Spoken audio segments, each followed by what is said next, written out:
body dysmorphic. It's a body dysmorphia where people feel like they are never muscular enough. So have anyone in here ever heard someone say they don't like the way they look? Yeah. So it's just a constant dissatisfaction with the way that you see yourself.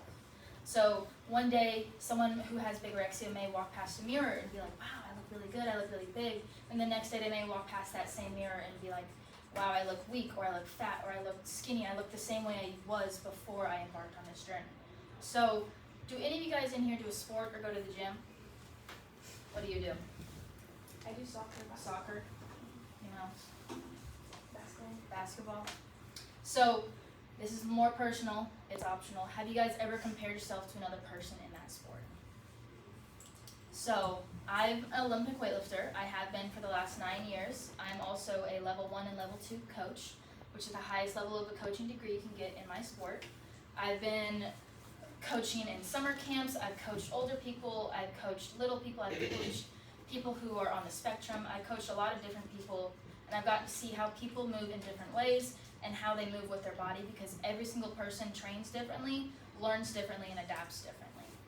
So, influence different groups in society, and why is it important to promote healthy body standards over different aesthetic ideals?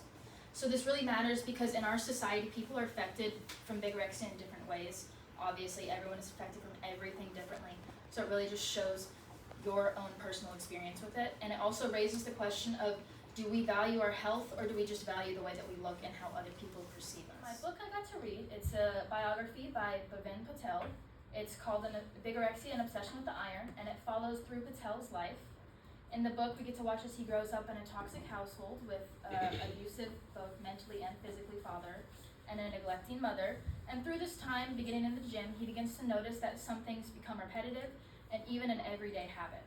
As he would continue his lifestyle this way, he would not only become addicted to doing it, but also the way it makes him feel and the way it makes him look. It can shape behaviors and self-perception, demonstrating the physical discipline lens in understanding bigorexia. In this book, one of my favorite quotes was, I was addicted, and that's not overstating things. I would drop down and do sets every few minutes or so. Yes, seriously, whenever I left a room, I would do a set. I would do press-ups upon getting up in the morning, before putting on my school uniform, as soon as I got home, before dinner, after dinner, and before bed. Press-ups, in his terminology, is push-ups in ours. And this description really illustrates just how obsessive bigorexia behaviors can be, and it also shows how exercise becomes less about health and more about fulfilling this disordered self-image you have. As Patel would continue on his lifestyle this way, he would not only become addicted to doing it, but also the way that he looks.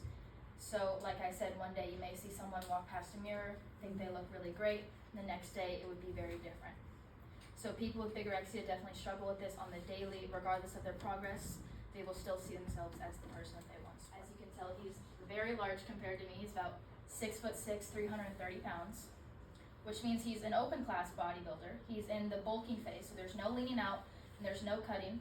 He gains as much weight as possible, around 10,000 calories a day, which, if you think about that, that is a lot, and that is very unhealthy. So to do it in a healthy manner, he told me he does vitamins, blood work, and he has regular doctor visits. So Sergio Oliva Jr. is his father. Sergio Oliva Sr. was a 3-time Mr. Olympia champion before a certain bodybuilder dethroned him in 1970. Do you guys have any idea who this would be? He's one of the most well-known bodybuilders. He's also an actor. Arnold Schwarzenegger. Yes. Arnold dethroned his father in 1970. And Arnold also then, after that, went on a 7-year winning streak in the Mr. Olympia competition. And then he ended up creating the meet where I got the opportunity to talk with him, to say that people who do the worst in competing are the ones who think that they're big and think that they are all that. Usually people who are hard on themselves are usually better champions as long as you are doing it in a mentally healthy way. So getting to talk with Sergio has helped me better understand the mindset that many athletes have in this bodybuilding culture and how it connects to muscle dysmorphia. While thinking you are too small can push your competitors to train harder and improve, and it can also show how body image pressures become a part of the sport, and his perspective made it clear that the line between motivation and unhealthy thinking can be very, very thin in this form of competitive fitness. At the same time, he emphasized that athletes can also still pursue their goals while staying aware of their mental health and their physical health, and his advice showed that success in fitness is not just about your size or your strength, but it's about finding a personal goal, maintaining balance, and surrounding yourself with people who support you with a healthy mindset. Bench press. Along with all of these insane numbers, she is also a diabetic and has been since the age of 9, and also is a pharmacist, so she has more of a medical lens on the topic of bigorexia. Some advice she told me when I was talking with her was that she wanted to say, building muscle takes time, and the more time you put in, the better you're gonna look and feel. It's really about pushing yourself, overcoming obstacles, and the journey it takes to get to the goal is what makes it so significant. So her journey shows partner, and they've been best friends. He started lifting in 2004 at the age of 14. He said he began lifting for a confidence thing, because he was also around girls more often. He wanted to appeal them. But he wasn't new to the weightlifting world. He had always been around the gym because his father owned and operated gyms in San Francisco. And when talking with him, he told me that it's more like if you put 100% of effort in, you'll get 100% of what you're capable of. No matter what I could do, the same drugs, the same training, the same exact consistency, you have to learn that. This quote shows that even with full effort, a strict training program, and performance-enhancing drugs, that people can only reach their natural limits. And it challenges that anyone can achieve a perfect physique through only hard work. This connects to the unrealistic expectations to push individuals towards extreme behaviors, and it also emphasizes the importance of recognizing personal limits and avoiding toxic fitness. And for my creative project, I got to make a video interviewing elite athletes and asking them what strength truly means to them. Hi, my name is Alexis Olivares. My name is Anna Martin. My name is Paul. Hi, my name is Noah Mina and I'm 11 years old. My name is Leo Wright. I'm in 7th grade. My name is Jacob Esparza Hoskins. My name is Paloma Juarez. I'm a sophomore.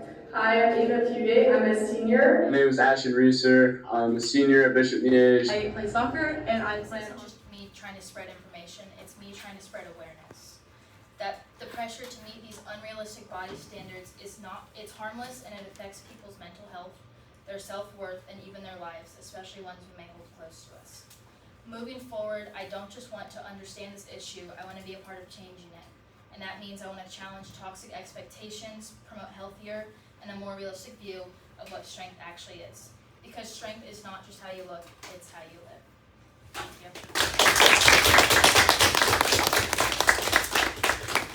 You guys have any questions? My dad had just begun powerlifting, and I had joined him in the gym, and I hated it. And he then introduced me to my first coach, his name was Boris Erman, and he was this crazy old Russian dude. And I started lifting with him for about 11 months, and then he retired. And then I continued on with my current coach, Anna Martin, who is in the video, and is also